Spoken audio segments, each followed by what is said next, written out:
My shadow and me. I always thought my shadow was just something that followed me, quiet, flat, and boring. It stretched behind me on sunny days and disappeared when clouds covered the sky. I never really noticed it until the day it noticed me back. It was a quiet afternoon. The rain had stopped, and golden sunlight slipped through the clouds like melted butter. I went out to play in the backyard, jumping over puddles and making footprints in the wet grass. And there it was, me shadow. At first, it did what it always did. It copied me. When I waved, it waved. When I spun, it spun. But then I stopped, and it didn't. I blinked. My shadow raised its hand slowly, even though I was still. I stepped back. It stepped forward. I wasn't sure whether to run or laugh. "Hello?" I whispered. To my surprise, it nodded. Then it raised both its hands and formed a heart shape over its chest. I did the same. We both smiled. That's when it began. Every afternoon after school, I'd run outside.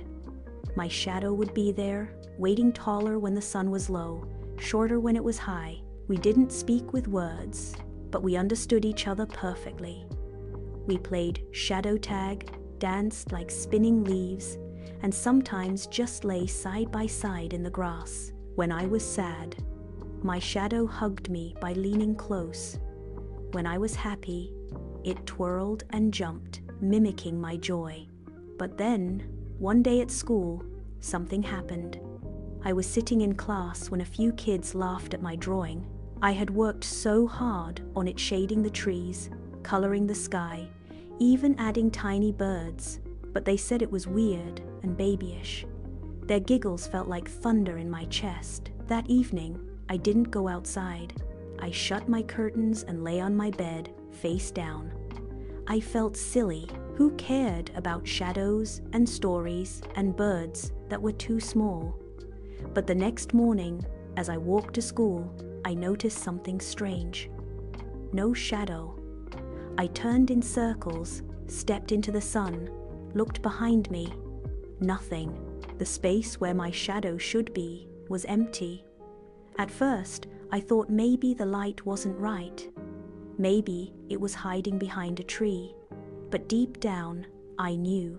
I had heard it. Or maybe it had given up on me. Days passed. My feet dragged. My drawings stayed hidden, and my laughter grew quiet. I missed my shadow more than I ever thought I would. Then one evening, I decided to go outside again. The sky was painted in orange and lavender, and the grass still smelled like sunshine.